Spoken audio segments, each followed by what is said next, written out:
Explore and evaluate the impact of work from home on family relationships. वो कह रहा है कि कास्ट सिस्टम इंडिया से इरेडिकेट नहीं हो सकता, आप इसके ऊपर कमेंट करो। पर अगर मैं बोलूँ कि यार मेरा धर्म तुमसे अच्छा धर्म है, या आप मुझे बोलो कि मेरा धर्म तुमसे अच्छा है, वो चीज़ गलत हो जाएगी। हाँ जी, आप में से कुछ स्टूडेंट्स की डिमांड थी कि थोड़ा मेन आंसर राइटिंग के रिगार्डिंग कुछ कीवर्ड्स वगैरह डिस्कस करने हैं। ठीक है, तो उसी को हम आज थोड़ा समझेंगे, राइट? ठीक है, तो यहाँ पर जो कीवर्ड्स हैं हम उनको जानेंगे, बट ध्यान रखना इन कीवर्ड्स में कोई बहुत ज़्यादा डिफरेंस नहीं है। जैसे फॉर एग्जांपल आप लोग सोचते होंगे यार इलेबोरेट क्या मीनिंग क्या होता है, क्रिटिकली एनालाइज का मीनिंग क्या होता है, एनालाइज, इवेल्युएट, बहुत ज़्यादा इसमें बहुत फ़र्क नहीं है। थोड़ा बहुत फ़र्क है, वो मैं समझाऊंगा, बट ऐसा मत सोचना कि इवेल्युएट आएगा तो एक बिल्कुल कंप्लीटली डिफरेंट आंसर लिखना है और कोई और कीवर्ड आएगा तो बिल्कुल कंप्लीटली डिफरेंट आंसर लिखना है। ऐसा नहीं है, थोड़े से माइनर वेरिएशंस जरूर हैं सभी के अंदर, वो हम थोड़ा समझेंगे। क्लियर हुआ? पहली एक इंपॉर्टेंट चीज़, जस्ट आप जानते हो कि हर पर्टिकुलर क्वेश्चन या आंसर के एक 3 पार्ट्स होते हैं, introduction, body and conclusion, right? अब इंट्रोडक्शन भी डिपेंड करती है कि आपका क्वेश्चन कैसा है, उसके ऊपर डिपेंड करेगी। हो सकता है आप कुछ जगह पे कुछ अच्छी एक डेफिनेशन से स्टार्ट कर सकते हो, कुछ जगह पे हमें डेटा देना पड़ सकता है। ये लिखने की जरूरत नहीं है, मैं इसकी पीडीएफ प्रॉपर फॉर्मेट में दूंगा कि हर चीज़ का क्या मीनिंग है, डोंट वरी। तो किसी क्वेश्चन का हो सकता है हम डेटा से स्टार्ट करें, किसी जगह डेफिनेशन से स्टार्ट करें, किसी जगह हमें कुछ करंट अफेयर्स का रेलेवेंस देना पड़ता है। तो 3-4 तरीके की हमारे यहाँ पे इंट्रोडक्शन हो सकती है। एग्जाम्पल लेके चलते हैं, जैसे मान लो कि इंटरनल सिक्योरिटी आप पढ़ोगे, अभी नहीं पढ़ा मुझे पता है, पर मान लो इंटरनल सिक्योरिटी पे कोई क्वेश्चन आ जाता है कि जो लेफ्ट विंग एक्सट्रीमिज्म है वो काफ़ी ज़्यादा बढ़ गया है, इस तरह का कुछ भी, या बढ़ गया या कम हो गया, कुछ भी इस तरह से। तो वहाँ पर आप करंट अफेयर्स से स्टार्ट कर सकते हो कि आपने सुना होगा ना छत्तीसगढ़ के अंदर अभी हुआ था इंसिडेंट, तो उसका आप अपने इंट्रोडक्शन में मेंशन कर सकते हो। वहाँ से आपने प्रूव कर दिया कि क्वेश्चन के अंदर जो पूछा गया है आपने उसके साथ रिलेट कर दिया, तो ये एक अच्छी इंट्रोडक्शन होगी।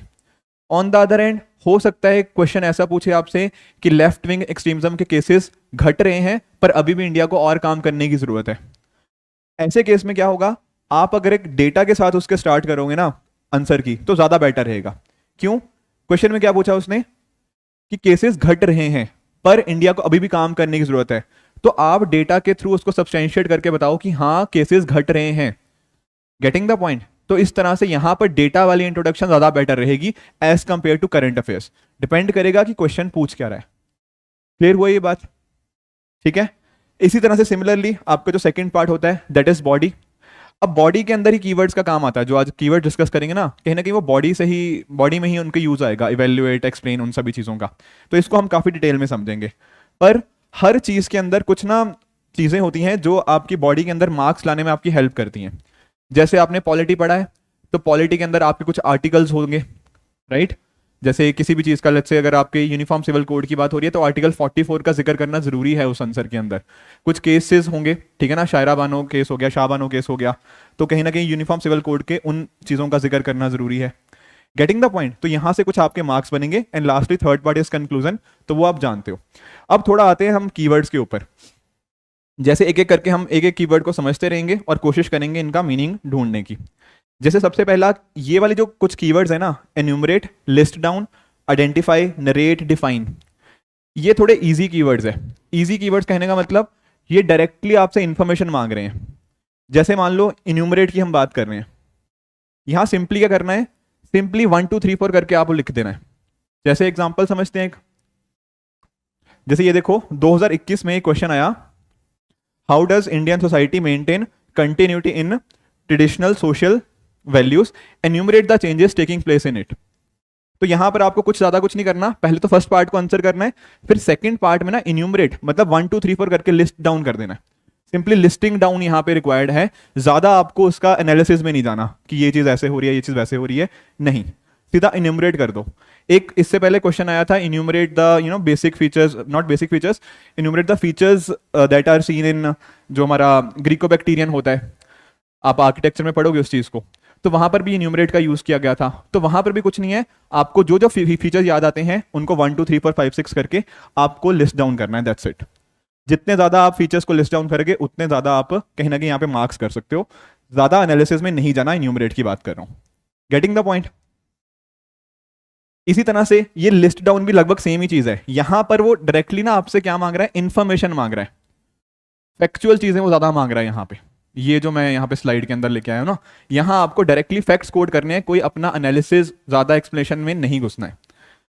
सिमिलरली आइडेंटिफाई, नरेट, नरेट एक तरह से ना जनरली पूछा नहीं जाता नरेट, पर एक तरह की आपसे स्टोरी टाइप्स की तरह मांग रहा है वो, कि जो जो आपको पता है उसके बारे में। लेट्स से वो कह दे कि narrate the causes that were responsible for the 1857 revolt, इस तरह से आपसे पूछ लिया, तो कहीं ना कहीं आप उनको कॉजेस में थोड़ा डिटेल में बताओगे, एनालिसिस नहीं देना यहाँ पे। यहाँ पर हम सिर्फ व्हाट की बात कर रहे हैं कि व्हाट इज इट, हम यहाँ पे वाई की बात नहीं कर रहे, कोई चीज क्यों हुई, कैसे हुई, उस चीज में यहाँ पे नहीं जाना। इजी क्वेश्चन होते हैं, ऐसे फैक्चुअल क्वेश्चन होते हैं। लास्टली डिफाइन, डिफाइन भी आप जानते हो, कोई भी फिनोमेना हुआ है तो उसको बस डिफाइन कर देना है। जैसे 2021 में 20 में क्वेश्चन पूछा गया, डिफाइन पोटेंशियल जीडीपी, तो सिंपली आपकी इंट्रोडक्शन क्या बनेगी यहाँ पे, पोटेंशियल जीडीपी की डेफिनेशन, दैट्स इट। और कुछ नहीं करना यहाँ पे इंट्रोडक्शन के अंदर, कुछ ये नहीं सोचना कि पोटेंशियल जीडीपी इतनी थी, नहीं, आप सीधा उसको डिफाइन करो। ठीक है, ये है कैटेगरी 1 वाले। कोई यहां तक डाउट है किसी को इन कीवर्ड्स के अंदर?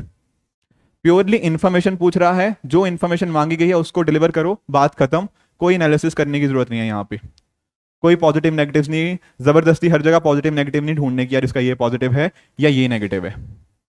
हाँ जी, किसी को यहाँ पे कोई डाउट इन कीवर्ड्स के अंदर? ठीक है, एक ना पहले और मैं आपको एक क्वेश्चन दिखाता हूं। जैसे यहां पर एक क्वेश्चन देखो, ये वाला, do you agree that regionalism in India appears to be a consequence of rising cultural assertiveness, argue, या फिर इन दोनों में से कोई भी आप जो समझ आता है क्वेश्चन वो देख लो। दोनों में से ना एक बार कोई भी क्वेश्चन जो समझ आए मुझे बताओ कि क्या लिखोगे क्या इसमें। मैं ये नहीं कह रहा कि आप मुझे कंटेंट बताओ कि क्या क्या कंटेंट होगा, पर एक हेडिंग मुझे बता दो कि क्या लिख, एक आइडिया सा बता दो मुझे कि क्या लिख सकते हैं इसमें। और कोई? हाँ जी, हाँ जी, आप कुछ कह रहे थे इधर से, कोई ओपिनियन कैसा? जैसे फॉर आप कोई भी एक क्वेश्चन पिक करो, दोनों में से जो भी आपको ठीक लगे, कौन सा? वी शेप्ड, हाँ बताओ, तो वी शेप्ड वाले में क्या करोगे? एक बोल रहा है एक पर्सन। हाँ जी, हाँ हाँ, ठीक है, हाँ जी, अब बोलो। ठीक है, ठीक है, और कोई कुछ और इसमें ऐड ऑन करना चाहे? ठीक है, इसको समझने की कोशिश करो, यहां पर आपसे कोई फैक्ट्स नहीं मांग रहा, मतलब फैक्ट्स आप लिख सकते हो अपने आंसर्स के अंदर, पर यहां पर जरूरत पता क्या है, इसको क्वेश्चन को समझने की, समझते हैं, अंडरस्टैंडिंग। बिल्कुल, आपने पॉइंट्स देने, जैसे इसका ना देखो क्या पूछ रहा है कि क्या आपको लगता है कि इंडिया में जो रीजनलिज्म है वो कल्चरल असर्टिवनेस की वजह से बढ़ रहा है? तो यहां पर पहली बात तो आपको ऐसा नहीं कहना, यस और नो में आंसर नहीं देना। काफी सारे लोग पता क्या करते हैं, इसका बोलते हैं हाँ, काफी सारे लोग क्या कहते हैं कि yes it is a result of cultural assertiveness, फिर उसके 5 पॉइंट लिख देते हैं और लगता है कि हमने इसका आंसर कंप्लीट कर दिया, पर ये क्वेश्चन कंप्लीट नहीं हुआ। आपको दोनों साइड के यहां पे पॉइंट देने पड़ेंगे। पहले आप क्या लिखोगे कि हाँ, इस स्टेटमेंट से आप अग्री करोगे कि हाँ ये चीज हुई है, उसके रिगार्डिंग मेरे पास 5 पॉइंट है। फिर उसका सेकंड एस्पेक्ट आएगा कि हालांकि ये बातें ठीक हैं पर इसके अपोजिट साइड वाले भी पॉइंट्स हैं। जैसे मैं आपको सिंपल सा बताता हूं, जैसे लास्ट क्वेश्चन देखते हैं वी शेप्ड रिकवरी का। सिंपल मीनिंग इसका ये है कि जैसे कोविड-19 पैंडेमिक की वजह से ना हमारी इकोनॉमी नीचे गई थी, फिर वापस से ऊपर उठ गई, इसको बोलते हैं वी शेप्ड रिकवरी। ठीक है ना? अब पहले आप क्या करोगे, पहले लिखोगे कि इंडियन इकोनॉमी में हाँ वी शेप्ड रिकवरी हुई है, इसके रिगार्डिंग कुछ पॉइंट्स दोगे कि हाँ इंडिया की जीडीपी बढ़ गई, इंडिया के जीएसटी सेल्स इंक्रीज हो रहे हैं, इस तरह के 4-5 पॉइंट्स आप लिखोगे जो प्रूव करेंगे कि हाँ इंडिया में वी शेप्ड रिकवरी हुई है। फिर आप आओगे दूसरी साइड पे कि हालांकि ये बातें ठीक हैं पर फिर भी कुछ ऐसे सेक्टर्स हैं जहां पर वी शेप्ड रिकवरी हमें नहीं देखने को मिली। समझ रहे हो? जैसे आपका टूरिज्म सेक्टर हो गया, हॉस्पिटैलिटी इंडस्ट्री हो गया, यहां पर वो सेक्टर्स वापस नहीं आए। तो दोनों साइड का एस्पेक्ट्स आपको लिखने ही लिखने पड़ेंगे। यहां पर आप कभी ये नहीं कहोगे कि हाँ ये बात जो इसने लिख दी है ये बिल्कुल ठीक बात है और मैं 100% इससे एग्री करता हूं। नहीं, यहां पर दोनों साइड्स आएंगी। एक सेकेंड, सिमिलरली जब सोसाइटी वाला क्वेश्चन है वहां पर भी यही चीज आएगी कि हाँ आप अग्री करते हो कि रीजनलिज्म कल्चरल असर्टिवनेस की वजह से बढ़ता है, पर इसके अलावा भी और बहुत सारे फैक्टर्स हैं। तो 2 सब पार्ट्स हैं यहां पर इस क्वेश्चन के। बॉडी में 2 हेडिंग्स बनेंगे, एक पहला जो बोलेगा हाँ मैं अग्री करता हूं, दूसरा बोलेगा कि हाँ मतलब नहीं, इसके अगेंस्ट भी कुछ पॉइंट्स हमारे पास हैं। तो तब जाके आपका आंसर कंप्लीट होगा। डू यू अग्री में कभी ये नहीं करना कि यस आई अग्री और शुरू हो गए और खत्म उस पर आंसर, तो आपके आधे मार्क्स ही मिलेंगे फिर उसके। Getting the point? बोलो। पॉजिटिव नेगेटिव ना एक्चुअल में क्या होता है, पॉजिटिव नेगेटिव आपको वर्ड यूज नहीं करने यहाँ पे, आपको जो वर्ड क्वेश्चन में दिए हुए हैं ना वही आप आंसर में यूज करोगे। जैसे पहला हेडिंग आपका यही बनेगा, regionalism as a consequence of मतलब राइजिंग कल्चरल असर्टिवनेस, तो पहला हेडिंग आपका यही बनेगा। इसका लॉजिक समझो सिंपल। एज एन एग्जाम मैं एक पेपर चेक कर रहा हूं, तो पेपर चेक करते टाइम मेरे पास बहुत ज्यादा टाइम नहीं है कि मैं आपका हर एक वर्ड पढूं। मुझे क्या लगेगा, आपने लिखा है पॉजिटिव नेगेटिव्स, तो मैं देखूंगा यार मैंने तो कहीं पूछा ही नहीं पॉजिटिव नेगेटिव्स, क्वेश्चन में तो पूछा है कि क्या इससे ये चीज होती है नहीं होती। डायरेक्टली मुझे हेडिंग दिखा, मुझे लग गया हाँ पता, इसने पहला पार्ट बता दिया यहाँ पे आंसर। आपने समझ रहे हो, जैसे जैसे कोई आपकी कॉपी है ना, तो यहाँ पे आपने इंट्रोडक्शन लिखी, इसके बाद आपका यहाँ पे हेडिंग आ गया जो पहला पार्ट था बॉडी का, तो मैंने पढ़ा कि हाँ यार इसको पता है कि इसने पहला पार्ट यहाँ पे एड्रेस किया है, दूसरा पार्ट यहाँ पे एड्रेस किया है, तो मुझे देखने में बड़ी आसानी हो जाएगी, मुझे कुछ ढूंढना नहीं पड़ेगा मैं कि यहाँ पे ये चीज कहाँ लिखी है। तो इसलिए जो वर्ड्स आपके क्वेश्चन में यूज हैं वही क्वेश्चन में आंसर में आपने यूज करने हैं, पॉजिटिव नेगेटिव वर्ड नहीं लिखना अगर आंसर में नहीं पूछा गया। हाँ जी, प्रोज एंड कॉन्स मैंने वर्ड यूज नहीं किया, मैंने कहा है सिंपल एक एग्जांपल समझते हैं। जैसे ये वी शेप्ड रिकवरी है ना, ये मीनिंग समझ आया वी शेप्ड रिकवरी का कि कहना क्या चाह रहा हूं। अब देखो इंडिया में ना हजारों इकोनॉमिस्ट हैं, उसमें से 500 लोग अग्री करते हैं कि इंडिया में वी शेप्ड रिकवरी है, इंक्लूडिंग हमारे जो चीफ इकोनॉमिक एडवाइजर हैं। इंडिया में 500 लोग हैं जो डिसएग्री करते हैं, इंक्लूडिंग डॉक्टर रघुराम राजन, ठीक है ना, वो नहीं मानते इस बात से। अब जब इतने बड़े बड़े इकोनॉमिस्ट ही अग्री नहीं कर पा रहे इस बात पे, तो आप कैसे अग्री कर दोगे कि हाँ 100% यही चीज हुई है। तो मेरे कहने का पॉइंट है कि आपको यहाँ पॉजिटिव नेगेटिव मैंने कभी वर्ड यूज नहीं किया, मैंने कहा पहला एस्पेक्ट ये आएगा कि हाँ इंडिया में वी शेप्ड रिकवरी हो रही है, उसके बाद जो सेकंड आप बताओगे कि हाँ यहां पर वी शेप्ड रिकवरी कुछ सेक्टर्स में हुई है, पर कुछ सेक्टर्स ऐसे भी थे जहां पर हमें नहीं देखने को मिला, उसके भी फिर अपने आर्गुमेंट्स बताओगे। Getting the point. सेम यहाँ पे ना आप इस तरह से आता है, एक क्वेश्चन आया था कि कास्ट इंडिया में क्या खत्म हो रही है नहीं हो रही, आप सोसाइटी के अंदर पढ़ोगे, अभी 1-2 साल पहले क्वेश्चन पूछा था कि क्या इंडिया में कास्ट खत्म हो रही है, ये पूछा था। बहुत सारे लोग लिख के आगे कि हाँ कास्ट खत्म हो रही है, उसके 5 पॉइंट्स बता दिए, आंसर खत्म। नहीं, 5 पॉइंट्स हाँ है इसके फेवर में कि कास्ट खत्म हो रही है, पर 4-5 पॉइंट्स अगेंस्ट में भी है कि कुछ जगह पे कास्ट हमें स्ट्रेंथन होती हुई देखने को भी मिलती है। तो दोनों एस्पेक्ट्स का जब आप लिखोगे ना, तो डू यू अग्री वाले में आपको ध्यान रखना है, दोनों एस्पेक्ट्स को आपको कहीं ना कहीं मेंशन करना जरूरी है। अब आ रहा हूं उसी पे आ रहा हूं। तो यहां पे क्या कर सकते हो, जैसे फॉर एग्जांपल किस किस को लगे, इस वाले का कह रहे हो, कास्ट वाले का कह रहे हो, हाँ, तो आप उसमें ना फिर वे फॉरवर्ड बता सकते हो। जैसे वी शेप्ड रिकवरी की बात कर रहे थे, आप कहीं ना कहीं बताओ कि जो सेक्टर्स जहां पे नहीं है वी शेप्ड रिकवरी, वहां पर हम क्या काम कर सकते हैं या क्या काम करना चाहिए, तो पॉजिटिव कंक्लूजन की तरफ आपने कर दिया। कास्ट बेस्ड सिस्टम के अंदर आपने बात करी, हाँ कास्ट वीकन हो रही है इंडिया में, पर कुछ जगह पे कास्ट स्ट्रेंथन भी हो रही है, तो कंक्लूजन क्या लिखोगे, कंक्लूजन ये लिखोगे कि जो कास्ट बेस्ड हमें वायलेंस देखने को मिलती है उसको कहीं ना कहीं टैकल करने के लिए हम ये सारी चीजें कर सकते हैं। इस तरह के कुछ आपने कुछ पॉजिटिव कंक्लूजन अपने कॉन्स्टिट्यूशन को कहीं कोट कर सकते हो, something like that. Depend exactly question के ऊपर करेगा कि कैसा कंक्लूजन होगा। कोई और कुछ पूछ रहा था यहाँ पे, यही था, ठीक है, हाँ जी बिल्कुल, यस। दूसरे हेडिंग के अंदर पहला हेडिंग ये रहेगा रीजनलिज्म, इसका असर्टिवनेस की वजह से है, दूसरा और भी रीजन है। आप खुद बताओ ना, रीजनलिज्म मीनिंग समझते हो कि कहीं ना कहीं मुझे अपने रीजन से बहुत ज्यादा प्यार है, पर कई बार वो रीजन से ज्यादा प्यार नेगेटिव सेंस में भी आ जाता है। एक होता है कि आप अपने कल्चर को असर्ट कर रहे हो, बाकी और भी तो कारण हो सकते हैं, कहीं ना कहीं आपके यहाँ पर हो सकता है इकोनॉमिकली आप बैकवर्ड हो बाकी एरियाज से, तो आपको लगेगा नहीं यार मुझे तो अलग से स्टेट चाहिए, मैं तो इस कंट्री से अलग होना चाहता हूँ, एनीथिंग लाइक दैट। तो वो भी कारण हो सकते हैं। कई बार inter water disputes, inter state water disputes हो सकते हैं, कारण कई सारे हो सकते हैं, इकोनॉमिक, पॉलिटिकल, सोशल, ये सारे अलग अलग कारण हो सकते हैं। तो सेकंड एस्पेक्ट में आप कल्चर असर्टिवनेस को छोड़ के बाकी पॉइंट्स लिखोगे, जैसे कि करा जा सकता है, पर मतलब डॉक्टर रघुराम राजन अब काफी फेमस है, उनको किया जा सकता है, अदरवाइज बाकियों को हम जीएस में कम कोट करते हैं। ठीक है, आपके जैसे आपका जो भी ऑप्शनल होगा, सोशियोलॉजी वगैरह कोई भी होगा, वहां पर आप बहुत सारी चीजों को पढ़ोगे, तो वहां पर आप डेफिनेटली कोट कीजिए, कोई इशू नहीं है, पर यहां पर हम उनको कम कोट करते हैं। बाकी आप इकोनॉमिक सर्वे को कोट करो, डेफिनेटली वो सारी चीजें बिल्कुल बिल्कुल किया जा सकता है, आरबीआई गवर्नर को बिल्कुल कर सकते हो। कमेंट ये कमेंट वाले पे आ रहे हैं, रुक जाओ, ठीक है, थोड़ा यहां तक पता लगा।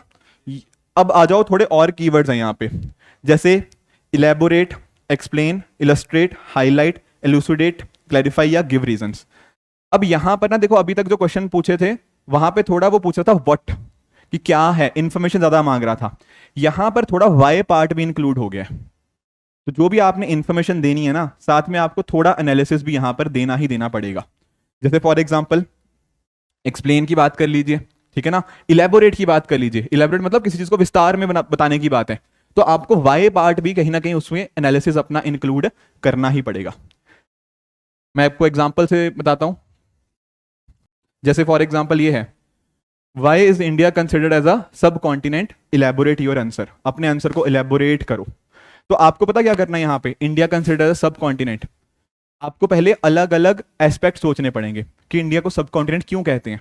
कुछ हो सकता है पॉलिटिकल रीजंस हो उसके पीछे, कुछ इकोनॉमिक रीजन हो, कुछ ज्योग्राफिकल रीजंस है। हमारे यहाँ हिमालयाज है इस साइड के ऊपर, हमारे गोंडवाना बेल्ट देखने को मिलती है। हाँ जी, हाँ जी, बिल्कुल बिल्कुल। तो ये सारे geographical features, political features, economic features, ये सारे आपको यहाँ पे इस आंसर के अंदर इलेबोरेट करने पड़ेंगे। तो स्ट्रक्चर इस तरह से बनेगा कि आप इंडियन सब कॉन्टिनेंट के 5-6 पॉइंट्स बनाओगे, पॉलिटिकल, इकोनॉमिक, सोशल, ज्योग्राफिकल, इस तरह से 4-5 पॉइंट्स बनेंगे, उसके बेसिस के ऊपर ये आंसर बनेगा। तो यहाँ इंफॉर्मेशन के साथ साथ आपका एनालिसिस भी है। Getting the point? तो एलेबोरेट के अंदर आपको उसके पीछे का लॉजिक देना बहुत जरूरी है, उसको विस्तार में लिखना जरूरी है। अभी तक जो पिछले देखे थे वो व्हाट पूछ रहे थे, ये वाई पूछ रहा है। तो मैं वही तो कह, ये कितना है, जो भी मान लो 10 मार्कर भी है तो कितने पॉइंट बनेंगे इसके? पहला क्या है, आप जब बॉडी में आओगे, बॉडी में एक ही तो बॉडी बनेगी, वाई इज इंडिया कंसिडर्ड सब कॉन्टिनेंट, तो 5 पॉइंट बनेंगे। 5 पॉइंट आप लिखोगे। इकोनॉमिक, इकोनॉमिक के नीचे एक आधा पॉइंट लिखा, पॉलिटिकल के नीचे 1-2 पॉइंट लिखे, तो 5 पॉइंट ही तो है। बड़ा कहाँ पे है? हाँ जी, आप बताओ, आप एक बार सोचो, बताओ क्या लिख सकते हो, सोचो एक बार, कर सकते हो। हाँ जी, नहीं, डिफाइन डिफाइन ठीक है, बट उससे भी बढ़िया चीजें हो सकती है। इंडिया की आप डाइवर्सिटी को यहाँ पे दिखा सकते हो, समझ रहे हो? इंडिया की जितनी डाइवर्सिटी को आप दिखाओगे, ये दरअसल में सोसाइटी का क्वेश्चन है, क्वेश्चन सोसाइटी से आता है, तो डाइवर्सिटी की यहाँ पे बात करनी है हमें, वो ज्यादा बेटर आपको आंसर मिलेगा। ठीक है ना, समझ पाए? यहाँ पे इलेबोरेट का मीनिंग थोड़ा समझ आया? इसी तरह से एक वर्ड आता है इलस्ट्रेट। जब वर्ड आ गया इलस्ट्रेट, यहां पर सिंपल मीनिंग क्या है, मैक्सिमम टू मैक्सिमम एग्जांपल्स देनी है। बिना एग्जांपल्स के आंसर नहीं लिखोगे इलस्ट्रेट का। Examples, flow chart, diagram, anything like that. ठीक है, कोई आपसे पूछता ना कि कोई क्वेश्चन आता है जिसमें इलस्ट्रेट के बारे में पूछा गया है, तो बिना एग्जांपल्स के आप उस क्वेश्चन को नहीं आंसर करोगे। कोई आपसे पूछ ले कि यार मुगल पीरियड के टाइम पर बताओ कि क्या क्या चीजें थी, वहां पे इलस्ट्रेट वर्ड यूज हो गया, तो आपको एग्जांपल्स वहां पे देने पड़ेंगे, क्या क्या चीजें हुई वहां पे, क्वाइंस के रिगार्डिंग क्या चीजें हुई। तो वहां पर एग्जाम्पल्स का बहुत इंपॉर्टेंट रोल है। कई जगह आप फ्लो चार्ट या डायग्राम्स भी यूज कर सकते हो अपने आंसर को एक्सप्लेन करने के लिए। ठीक है, एग्जाम्पल्स वैसे सब जगह देनी है, मतलब एग्जाम्पल देने से आपके वैल्यूडेशन पॉइंट्स होते हैं, पर इलिस्ट्रेट वाले में तो खासकर मतलब ध्यान रखना एग्जाम्पल्स का। हाईलाइट के अंदर भी सिमिलर चीजें हैं, जैसे for example highlight the central Asian and Greco Bactrian elements in Gandhara art. तो जब आप गंधारा आर्ट आप जो पढ़ोगे आर्ट एंड आर्किटेक्चर के अंदर अपने, तो गंधारा आर्ट के अंदर आप देखोगे कुछ सेंट्रल एशियन एलिमेंट्स थे, कुछ ग्रीको बैक्टीरियन एलिमेंट्स थे। तो दोनों का अपना अपना हेडिंग बनेगा। पहला सेंट्रल एशियन कौन कौन से कैरेक्टरिस्टिक्स थे, उनके एग्जाम्पल्स लिखोगे, साथ में उनको हाईलाइट करने की कोशिश करोगे। अच्छा, बुद्धा के अंदर ये चीज यहाँ से आई है, यहाँ पे ये चीज वहां से आई है। तो इस तरह से दोनों सब पार्ट्स के अंदर आप फर्दर एग्जांपल्स के थ्रू उनको हाईलाइट करने की कोशिश करोगे। हवा में नहीं बातें लिखनी है वाली, बिल्कुल भी हाईलाइट और इलिस्ट्रेट वाली। आपके पास प्रॉपर कंक्रीट एग्जांपल्स होने चाहिए कि यहाँ पर ये चीज यूज हुई है। टेम्पल्स, ये जनरली ना इलिस्ट्रेट वाले आर्ट एंड आर्किटेक्चर के अंदर क्वेश्चन आते हैं, जनरली जो देखा गया है। और वहां पर फिर आप टेम्पल्स का एग्जाम्पल दे सकते हो depending on the type of question, कि यहाँ पर ये कोणार्क सन टेम्पल में ये चीज देखी गई, इस पर्टिकुलर टेम्पल में ये चीज देखी गई। तो वहां पर आपके पास आर्ट एंड आर्किटेक्चर के अंदर खासकर एग्जांपल्स होने चाहिए सभी के। सिमिलरली एलुसिडेट या क्लैरिफाई, ठीक है, ये दोनों सिमिलर ही वर्ड्स हैं, एलुसिडेट और क्लैरिफाई। जैसे फॉर एग्जांपल ये वाला क्वेश्चन पढ़ो, ये शायद आप लोग आंसर कर पाओगे, मुझे पता नहीं आपने पढ़ा या नहीं पढ़ा अभी तक। पढ़ो एक बार, क्वेश्चन पढ़ो, ठीक है, कोई बात नहीं। सोचो कैसे आंसर कर सकते हो। चलो पॉइंट्स हमें नहीं भी पता, बट एक बार सोचो कि कैसे आंसर कैसे कर सकते हो इसको। इंट्रो नहीं, इंट्रो चलो ठीक है, बट मेजर बॉडी के ऊपर हम ज्यादा फोकस करेंगे। बताओ क्या बताओगे एग्जांपल्स? एग्जांपल्स चलो बात ठीक है आपकी, पर हेडिंग्स कितने बनाओगे इसमें, कौन कौन से बनाओगे? हाँ, हेडिंग्स यहाँ पे पहली बात है 2 बनेंगे, ठीक है ना। एक ऐसा मत सोचना कि यहाँ पे सिर्फ कॉमन गोल का आप हेडिंग बनाओ और सिर्फ उसको लिख दो, नहीं, यहाँ पे लिखा ना despite having divergent approaches and strategies. तो आप भले ही थोड़े कम में इसको हाईलाइट करो, पर इसको भी लिखना जरूरी है कि क्या क्या उनकी डाइवर्जेंट अप्रोचेस थी, क्या उनकी डाइवर्जेंट स्ट्रेटजीज थी। थोड़ा एस्पेक्ट इसको मेंशन करना जरूरी है अपने आंसर के अंदर। फिर आप आओ कि कॉमन गोल कैसे उन्होंने अचीव करने की कोशिश करी, तो वहां पर एग्जाम्पल्स के थ्रू लिखोगे। फिर से बात ठीक है, तो दोनों सब पार्ट्स दो बनेंगे यहाँ पे, एक नहीं बनेगा यहाँ पे इस पर्टिकुलर बॉडी का। क्लियर हुआ सबको? लास्टली गिव रीजंस, ये तो सिंपल ही है, ठीक है, यहां तो कुछ मुश्किल नहीं है। इसी तरह से कुछ और कीवर्ड्स होते हैं जैसे कंट्रास्ट, कंपेयर, डिफरेंशिएट या डिस्टिंग्विश। अब इनमें ना बहुत ज्यादा फर्क नहीं है, फिर से बताऊं। जैसे एक वर्ड है आपका कंट्रास्ट, बाकी वर्ड है कंपेयर, डिफरेंशिएट और डिस्टिंग्विश। जब मैं बात करता हूं ना कंट्रास्ट की, यहां पर भी दो एस्पेक्ट होते हैं। जैसे मान लो मैं कहता हूं कि ना किसी दो लोगों को कंट्रास्ट करना है, ठीक है, तो इसका मीनिंग सिंपल होता है कि आपको दोनों के बीच की सिमिलैरिटीज भी बतानी है, दोनों के बीच के डिफरेंसेस भी बताने हैं। समझ पाए? डिफरेंशिएट या डिस्टिंग्विश के बीच में हम बात करते हैं मेजरली उनके बीच के डिफरेंसेस की, कि दोनों में फर्क क्या है। पर जब बात आती है कॉन्ट्रास्ट की, यहां पर कुछ उनके बीच के सिमिलैरिटीज भी हो सकती हैं, कुछ डिफरेंसेस भी। मैं जैसे फॉर एग्जांपल इसी को देख लेते हैं कि अंबेडकर जी और गांधी जी के बीच को मतलब उनको कंट्रास्ट करो एक तरह से, तो यहां पर दोनों चीजें आएंगी आपकी। सिर्फ डिफरेंसेस नहीं लिखोगे कि दोनों के बीच में क्या डिफरेंसेस थे, उनके बीच में सिमिलैरिटीज भी आपको मेंशन करनी है। डिफरेंशिएट, डिस्टिंग्विश वगैरह के अंदर यहां पर मेजर डिफरेंसेस का रहेगा। एक आधी लाइन लिखनी है आपने मतलब उनके सिमिलैरिटीज की लिख सकते हो, पर मेजर फोकस डिफरेंसेस पे, यहां पर दोनों के ऊपर फोकस। सिमिलरली कंपेयर भी थोड़ा ना बीच में आता है, थोड़ा डिफरेंसेस ज्यादा लिखने हैं कंपेयर के अंदर, बट आप सिमिलैरिटीज को भी मेंशन कर सकते हो। पर कंट्रास्ट तो दोनों वर्ड्स को डेफिनेटली आपने शो करना ही करना है। फर्क समझ आया दोनों के बीच में?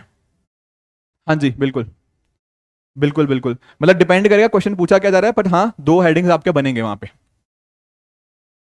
कंपेयर में आप मेजरली जैसे मान लो ना, कई बार पूछ लिया जाता है कि compare let's say tropical cyclone with temperate cyclone, ठीक है, या एक्स्ट्रा ट्रॉपिकल साइक्लोन्स, तो वहां पर मेजर आप डिफरेंसेस के ऊपर ज्यादा फोकस करोगे, वहां ज्यादा आप सिमिलैरिटीज के ऊपर ध्यान नहीं दोगे। यहां पर कंट्रास्ट के अंदर लिखना जरूरी है। हाँ जी, कोई कुछ और पूछ रहा था? एग्जाम्पल देख लेते हैं इसका भी। जैसे फॉर एग्जाम्पल ये वाला क्वेश्चन पढ़ो एक बार, समझ पाए कि कैसे यहां पे क्या लिखोगे? How does it compare with India in at present. तो यहां पर आपको मेजर फोकस डिफरेंसेस पे रखना है, पर एक दो सिमिलरिटीज भी आप मेंशन कर सकते हो। फिर से बता रहा हूं, जरूरी नहीं है कि सारे डिफरेंसेस लिखने हैं, पर मेजर डिफरेंसेस के ऊपर फोकस रहेगा। सिमिलरिटीज भी आप लिख सकते हो, कुछ कंपैरिजन कर रहे हो ना, तो कुछ आपको सिमिलरिटीज भी यहां पे मेंशन कर सकते हो। सिमिलरली यहां वर्ड आप देखो डिस्टिंग्विश,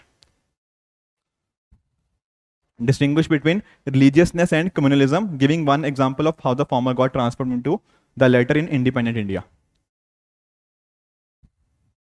Getting the point? समझे कैसे लिखोगे इसको?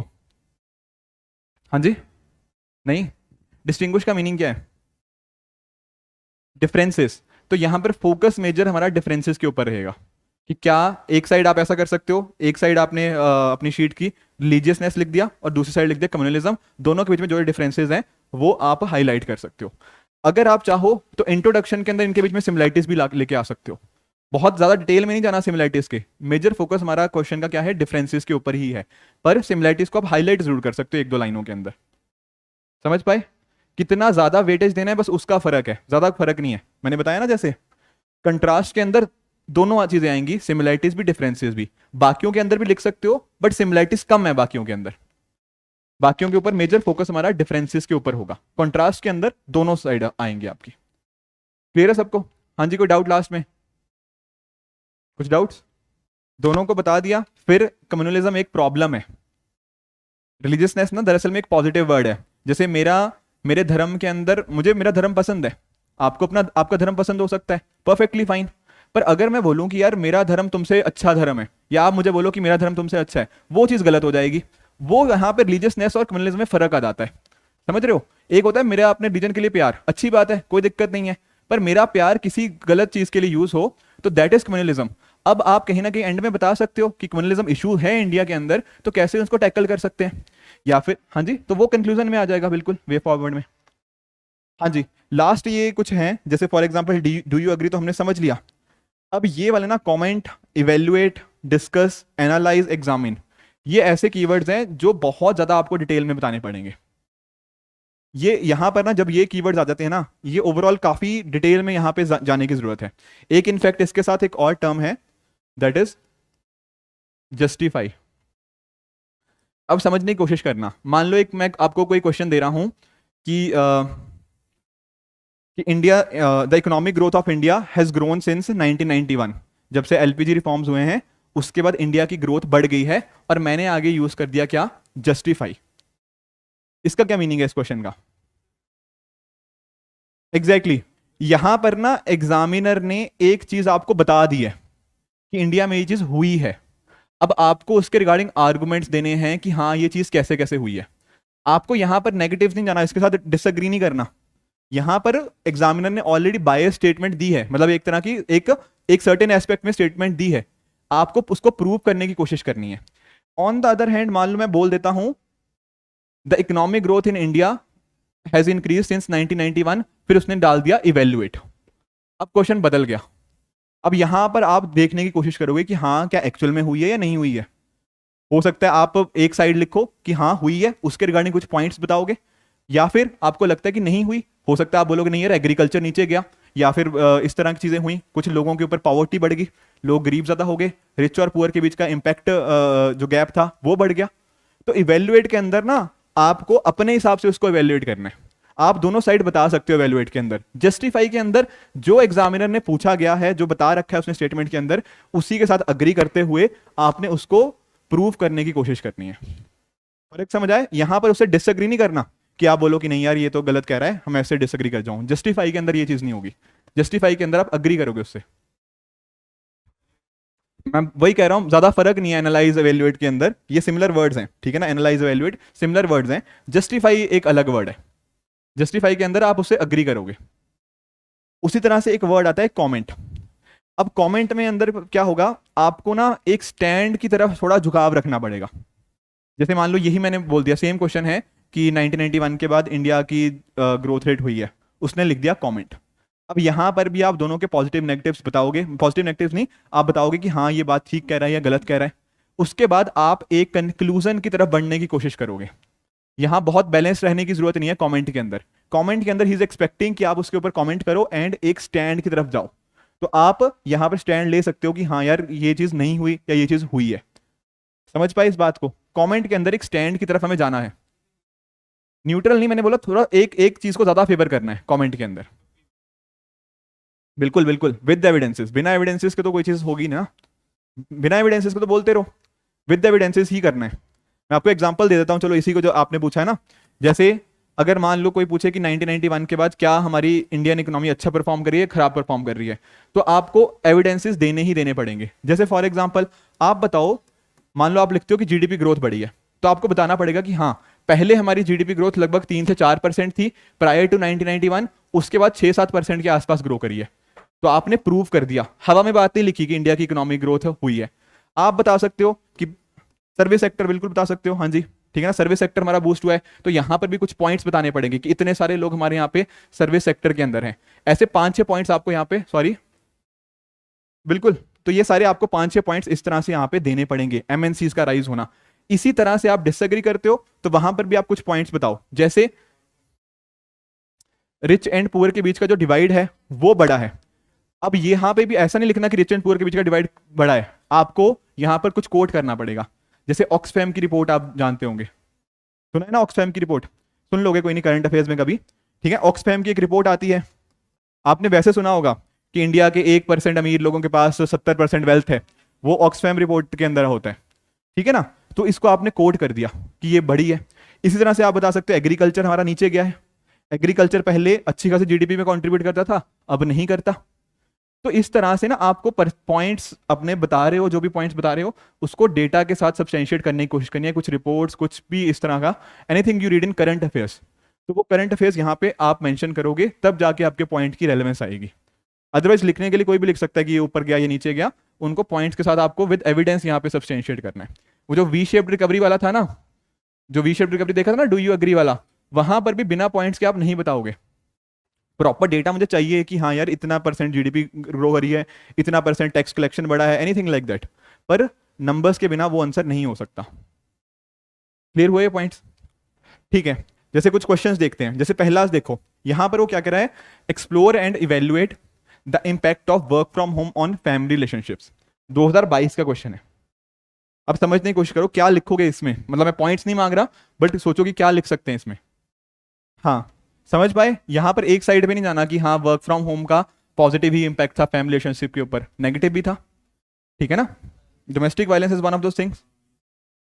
इस तरह से आपको दोनों साइड यहाँ पे इवेल्युएट के अंदर दोनों एस्पेक्ट्स यहाँ पे लिखने पड़ेंगे कि कुछ जगह पे ऐसा भी था, मान लो कि मैं घर से बाहर रह रहा हूँ, अब मैं वर्क फ्रॉम होम पे हूँ, तो अपनी फैमिली के साथ मेरी बॉन्डिंग बढ़ गई है क्योंकि मैं घर पे रह रहा हूँ, तो वो आपका, सॉरी, हाँ, टाइम स्पेंडिंग ज्यादा हो गया, तो ये बातें हो सकता है, ठीक है ना। तो इस तरह से आपको दोनों एस्पेक्ट्स यहाँ पे लिखने पड़ेंगे। सिमिलरली यहाँ पे सोचो, discuss the role of women in freedom struggle specially during Gandhian phase. अब डिस्कस के अंदर ना एक बात ध्यान में रखो, डिस्कस भी दो तरह से है। डिस्कस सबसे ज्यादा कॉमनली यूज्ड है आपके, अगर आप पिछले 10 साल के पेपर देखोगे ना, तो सबसे ज्यादा वर्ड जो यूज हुआ है आपके क्वेश्चंस के अंदर वो डिस्कस ही आता है। अब डिस्कस भी दो तरह से होता है, एक जहां पर पॉजिटिव नेगेटिव का स्कोप बनता है, कुछ ऐसे जगह भी होती है जहां पे नहीं बनता। जैसे इस केस में आप जबरदस्ती मत ढूंढना कि नेगेटिव यहां पे ढूंढे, यहां पर कोई नेगेटिव नहीं है, यहां पर आपको सिंपल बस बताना है कि रोल ऑफ वुमेन क्या क्या रहा। जैसे फॉर एग्जांपल इसकी बात करना फ्रीडम स्ट्रगल के अंदर स्पेशली ड्यूरिंग गांधीयन फेज। अब गांधीयन फेज आपने पढ़ा नहीं, बट इसके अंदर आपको अलग अलग एग्जांपल्स के साथ इसको करना पड़ेगा, इसके बताना पड़ेगा। जैसे आप कोई भी मतलब सरोजिनी नायडू का एग्जांपल दोगे, आप अरुणा आसिफ अली का एग्जांपल दोगे, अलग अलग मूवमेंट्स जो हुई हैं, नॉन कॉपरेशन मूवमेंट आप पूछ रहे थे शायद अभी सर के साथ, कोई पूछ रहा था सर से अभी, तो नॉन कॉपरेशन मूवमेंट हो गया, इनके अंदर आपको एग्जाम्पल देने की कोशिश करनी है। जहां पर स्कोप है पॉजिटिव नेगेटिव लिखने का, वहां पर आप उसको मेंशन करोगे, पर हर जगह यहां पे नहीं होगा। जैसे एक बार उसने पूछा था discuss the role of wetlands for मतलब कंजर्विंग इकोसिस्टम इन इंडिया, ऐसा कुछ करके क्वेश्चन था। तो वहां पर आप ये नहीं ढूंढोगे कि यार वेटलैंड्स का कोई नेगेटिव इंपैक्ट भी मैं ढूंढूं, नहीं। जहां पर आपको लगता है कि हाँ यार यहाँ पे कुछ नेगेटिव है, तो वहां पर आप लिखोगे। अदरवाइज बहुत सारे स्टेटमेंट्स में डायरेक्ट क्वेश्चंस भी आते हैं, जैसे ये क्वेश्चन था। हाँ जी, ठीक है। सिमिलरली ये चलो देख लिया हमने, डू यू एग्री वाले तो हमने देख ही लिए थे पॉइंट्स, ठीक है। ये कमेंट का किसी ने पूछा था, अब ये देखो, caste system is assuming new identities and associational forms, hence the caste system cannot be eradicated in India। अब यहां पर पूछा है कमेंट, यहां पे जस्टिफाई नहीं लिखा। पहली बात देखो, जस्टिफाई होता तो हम इससे एग्री करते, उसने जो स्टेटमेंट बोली है, यहां पे उसने कमेंट की बात करी है, तो क्या करेंगे इसमें, स्टैंड देंगे, पर स्टैंड लेने से पहले क्या करेंगे, पार्ट्स क्या होंगे क्वेश्चन के, वो पूछ रहा हूं। हाँ, वो कह रहा है कि कास्ट सिस्टम इंडिया से इरेडिकेट नहीं हो सकता, आप इसके ऊपर कमेंट करो। तो बहुत सिंपल है, दो पार्ट्स बनाना। एक बार आप अग्री करोगे कि हाँ नहीं हो सकता कास्ट सिस्टम इरेडिकेट, दूसरा बोलोगे कि नहीं हो रहा है। समझ रहे हो? दूसरा पार्ट आपका ये है कि कास्ट सिस्टम जहां पे इरेडिकेट हो रहा है, मैं आपको एग्जांपल समझाता हूं। जैसे एक हम सोचते हैं कि कास्ट सिस्टम कहां कहां पे इरेडिकेट हो रहा है, एग्जांपल बताओ आप लोग मुझे कुछ जहां पे आपको लगता है कास्ट सिस्टम इरेडिकेट हो रहा है। गोवा में क्या आ गया, यूसीसी। बहुत सिंपल है, जैसे फॉर एग्जांपल आप शादी है, पहले शादी कास्ट के बेसिस पे होती थी, अभी भी होती है, मैं मना नहीं कर रहा, पर कास्ट से ज्यादा क्लास इंपॉर्टेंट हो गया है। कुछ अमीर लोग होते हैं कास्ट बेसिस पे कर लेते हैं शादी, ठीक है ना, तो कास्ट का वहां पे रोल खत्म हुआ है। तो ये जो बात कह रहे हैं ना कास्ट इंडिया से रेडिकेट नहीं हो सकता, वो तो हो रहा है। कास्ट का मतलब दरअसल में ना शादी के साथ ही लिंक्ड है, मेजर यहाँ पे कास्ट का मतलब शादी के साथ ही होता था। तो यहाँ पे हमें देखने को मिल रहा है कि हाँ, बाकी देखो पहले होता था कि अपर कास्ट वाले अलग बैठ रहे हैं, मिडिल क्लास नहीं, जो आपके बाकी जो हैं दूसरे कास्ट वाले, क्लास के साथ कंपेयर ना करो, लोअर लोअर की बात नहीं कर रहा, वो क्लास के साथ हम जनरली वर्ड यूज करते हैं। कास्ट के अंदर क्या होता है, अलग अलग होते थे लोग, अपर कास्ट वाले लोअर कास्ट के साथ बैठना खाना पीना पसंद नहीं करते थे। अब मुझे नहीं पता आपकी कास्ट कौन सी है, आप में से किसी की भी, ठीक है ना, आप सभी अपने दोस्तों के साथ खा पी रहे हो, कभी आपने शायद कास्ट नहीं पूछी होगी। अब जो ऑफिस में काम होता है वहां पर भी आप देखते हो, कोई ऐसा थोड़ी होता है कि यार ये तो अपर कास्ट वाले अलग काम कर रहे हैं, अब सॉफ्टवेयर डेवलपर जो है मुझे क्या पता उसकी कास्ट कौन सी है, ठीक है ना। तो यहाँ पर एमएनसी कल्चर हो गया, आपके जो ऑफिस हो गया, हर जगह पे हमें देखने को मिलता है कि कास्ट खत्म हो रही है कुछ हद तक। ये हुआ एक एस्पेक्ट आपके क्वेश्चन का कि हाँ कास्ट सिस्टम इरेडिकेट हो रहा है इंडिया से, पर इसका दूसरा एस्पेक्ट भी है, कास्ट सिस्टम नहीं भी इरेडिकेट हो रहा। आजकल भी आप नोटिस करते हो कुछ ऐसी चीजें होती है जहां पर कास्ट इंपॉर्टेंट है, अब इसके अगेंस्ट में हमें पॉइंट्स देने हैं। जैसे फॉर एग्जांपल नए जो हमारे, हाँ जी, ऑनर किलिंग्स, बिल्कुल खाप पंचायत जैसे होती हैं, तो ये भी एक आज के टाइम पे एग्जिस्ट करती हैं। तो कैसे कास्ट सिस्टम आप कह रहे हो कि रेडिकेट हो रहा है। इसके साथ में ही जो पॉलिटिकल पार्टीज, बिल्कुल वही पॉइंट मैं बोल रहा था, नई नई पॉलिटिकल पार्टीज हमारे पास देखने को मिली on the basis of caste. आज के टाइम पे कास्ट बेस्ड वायलेंस देखने को मिल रहा है हमें इतना ज्यादा कि आप लोग डेली बेसिस पे आप ना न्यूज़पेपर में आते रहते हैं कि इस कास्ट के मतलब हो गया, ठीक है। हाँ, कास्ट सेंसस एक एग्जांपल हो सकता है, ठीक है ना। सिमिलरली एक और मेरे दिमाग में आया था, हाँ, कास्ट बेस्ड वायलेंस हो गया। आप ऑक्यूपेशंस के अंदर कोट करो, जो हमारे मैनुअल स्कैवेंजर्स होते हैं उनमें 98% हमारे शेड्यूल कास्ट और शेड्यूल ट्राइब से बिलोंग करते हैं। तो कैसे हम कह रहे हैं कि कास्ट सिस्टम रेडिकेट हो गया? समझ रहे हो? यहाँ पे दोनों एस्पेक्ट आएंगे। आपने कमेंट के अंदर क्या बताया है, दोनों एस्पेक्ट बनाने की कोशिश की है कि हाँ कुछ जगह से हम इस स्टेटमेंट से अग्री भी कर रहे हैं कि हाँ रेडिकेट हो रही है कुछ जगह पे नहीं भी हो रही। फिर इन दी एंड आप कमेंट करोगे कि हाँ भले ही कास्ट कुछ जगह से रेडिकेट हो गई, पर कुछ नए नए फॉर्म्स आ गए हैं, कुछ अलग अलग नए तरीके आ गए हैं कास्ट के, पर हमें कास्ट बेस्ड वायलेंस को उस तरह से मैनेज करने की जरूरत है। समथिंग लाइक दैट, ऐसा कंक्लूड कर सकते हो। कुछ आपको कुछ और कोट करना है, कुछ कॉन्स्टिट्यूशनल सेफगार्ड्स कोट करने हैं, perfectly fine. But getting the point, comment में आपको दोनों साइड लिखनी है, अपना व्यू पॉइंट लिखना है, एंड फिर उस पर आप कमेंट कर सकते हो। जस्टिफाई के अंदर ये चीज बिल्कुल नहीं करनी। जस्टिफाई ज्यादातर ऐसी ही स्टेटमेंट होती है जो आप जिससे आप अग्री करोगे, आपको पॉइंट्स देने पड़ेंगे, उसको वैलिडेट करना पड़ेगा। अब बताइए। बिल्कुल करो, डिपेंड करता है आप उसको यूज कैसे करोगे, ठीक है ना। कुछ ऐसा भी है कि कास्ट बेस्ड रिजर्वेशन की वजह से उसको स्ट्रेंथन हुआ है कास्ट सिस्टम के। लोग ये भी बोलते हैं कि हाँ जैसे मान लो अपर कास्ट से हूँ, जस्ट टेक एन एग्जांपल। मान लो मैं अपर कास्ट से हूँ, अब मैं भी चाहता हूँ यार मुझे भी रिजर्वेशन का बेनिफिट मिले, तो मैं अपने साथ वालों को बोलूंगा चलो यार हम लोग मिलकर प्रोटेस्ट करते हैं, हमें भी रिजर्वेशन चाहिए। तो कहीं ना कहीं अब देखो कितनी स्ट्रांग हो गई है हमारे बीच में एसोसिएशन कि हम इस कास्ट के हैं। तो कास्ट बेस्ड एसोसिएशन स्ट्रांग होती है रिजर्वेशन से काफी हद तक। कुछ लोग इसके अगेंस्ट भी बोलते हैं कि उनको उठने के ज्यादा मौके मिलते हैं, तो कहीं ना कहीं बाकियों के साथ में आते हैं, ठीक है ना। तो उससे कास्ट बेस्ड जो कहीं ना कहीं हमारा डिस्टिंक्शन है वो कम होगी। Depends how you explain it. फिर से बता रहा हूँ, अब शादी का एग्जाम्पल है, आप चाहो तो ये भी बोल सकते हो कि शादी के केस में कास्ट उतना इंपॉर्टेंट नहीं रहा। ऑन द अदर हैंड कोई और बोलेगा कि नहीं आज भी इंपॉर्टेंट है, गांव के अंदर आज भी इंपॉर्टेंट है, तमिलनाडु के अंदर आज भी जो शादियां होती हैं ज्यादातर वो कास्ट बेसिस के ऊपर होती हैं। हरियाणा के अंदर खाप पंचायत का होना ये क्लियरली शो करता है। सोसाइटी एक ऐसा टॉपिक है ना जहां पर दोनों साइड के एग्जाम्पल देखने को मिल जाते हैं आपको। तो आप एक्सप्लेन कैसे कर रहे हो वो डिटरमिन करेगा आप कैसे उसको किस साइड में डाल रहे हो। मैंने बताया ना दोनों साइड लिखा है, हाँ बिल्कुल दोनों साइड लिखोगे। यहाँ डू यू अग्री में भी यही चीज हो रही है, डायरेक्टली आपने अग्री नहीं किया, आपने दोनों साइड के व्यू पॉइंट्स बताए हैं कि हाँ कुछ जगह पे मैं अग्री कर भी रहा हूँ, कुछ जगह पे मैं डिसअग्री भी कर रहा हूँ। करा जा सकता है बट इतना रेलेवेंट पॉइंट नहीं है, बाद में इसके आओ, ठीक है। इससे भी और इंपॉर्टेंट पॉइंट्स आप पढ़ोगे सोसाइटी के अंदर। हाँ जी, कुछ और डाउट्स हैं किसी को? एक आखिरी छोटा सा पॉइंट है, क्रिटिकली एग्जामिन क्रिटिकली एनालाइज।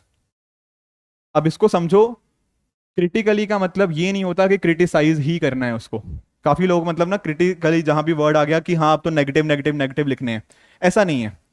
बिल्कुल भी ऐसा व्यू पॉइंट नहीं है क्रिटिकली का। क्रिटिकली के अंदर भी आप एक प्रॉपर एनालिसिस करोगे, बस वो आपसे ना एक व्यू पॉइंट चाह रहा है, आपके क्रिटिकल रीजनिंग ऑफ थिंकिंग को टच करना चाह रहे हैं। जैसे एग्जांपल समझते हैं, ये आप देखो, ये 2020 में क्वेश्चन पूछा गया, critically examine the role of WHO in providing global health security during the कोविड-19 पैंडेमिक।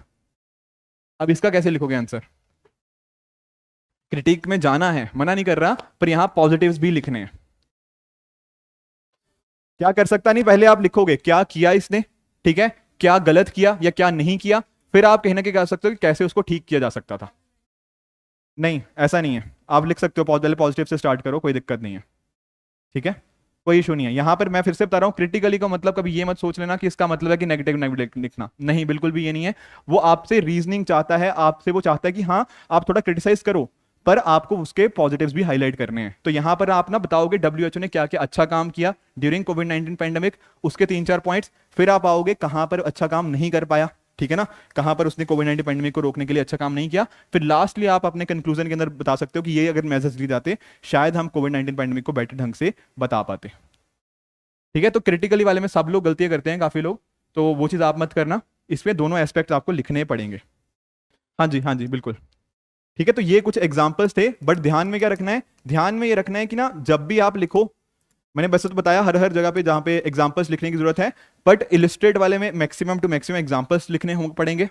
बाकी जगह पे भी जहां पे एग्जाम्पल का मौका मिलता है उसको लिखो, ठीक है। ये कुछ वैल्यू एडिशन होते हैं, जैसे हर हर सब्जेक्ट के ना अपने कुछ कीवर्ड्स होते हैं।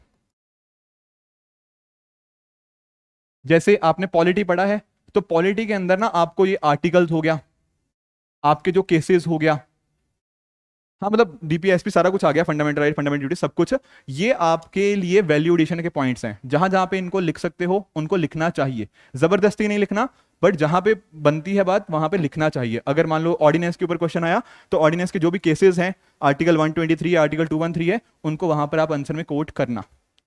Getting the point. इसी तरह से जैसे इकोनॉमी है, इकोनॉमी के अंदर आपको डेटा रिक्वायर्ड है, बिना डेटा के आप कभी भी आंसर लिखोगे इकोनॉमी में मार्क्स नहीं मिलते हैं। आप इकोनॉमिक सर्वे का डेटा बता सकते हो, बजट का बता सकते हो। जैसे न्यूज़पेपर में आता है ना कई बार कि आरबीआई ने इस रिपोर्ट के अंदर ये बात करी, आरबीआई की एनुअल रिपोर्ट्स में बहुत सारा डेटा आता है।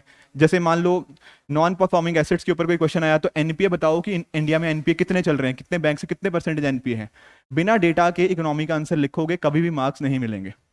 उसी तरह से जैसे सोसाइटी की बात कर रहे थे, हर पर्टिकुलर सब्जेक्ट के कीवर्ड्स हैं। सोसाइटी के अंदर जैसे कास्ट सिस्टम है, तो कास्ट सिस्टम में भी कुछ कीवर्ड्स हमें देखने को मिलते हैं। एंडोगैमी एक वर्ड होता है कि आप विद इन द कास्ट शादी करना, ठीक है ना। आपके कुछ इस तरह से हर सब्जेक्ट के कुछ कीवर्ड्स हैं, आपके ज्योग्राफी के कुछ कीवर्ड्स हैं। जैसे मान लो ना कि आप कोई थ्योरी वहां पे लिख रहे हो, तो थ्योरी के ना कुछ आप जो टर्म्स होती हैं उनको अपने आंसर्स में यूज करना चाहिए। Getting the point. सिमिलरली आपका इन्वायरमेंट हो गया, तो इन्वायरमेंट में भी ये बात नहीं करनी कि हम पोल्यूशन को रोक पाएंगे, वहां पर भी जो टर्म्स होती हैं, यूट्रोफिकेशन हो गया, इस तरह के जो आपके इन्वायरमेंट के टर्म्स हैं उनको अपने आंसर में यूज करो। कभी ये नहीं लगना चाहिए कि आप बहुत ही ना रैंडम आंसर लिख रहे हो, बहुत ही जनरलाइज आंसर लिख रहे हो, नहीं।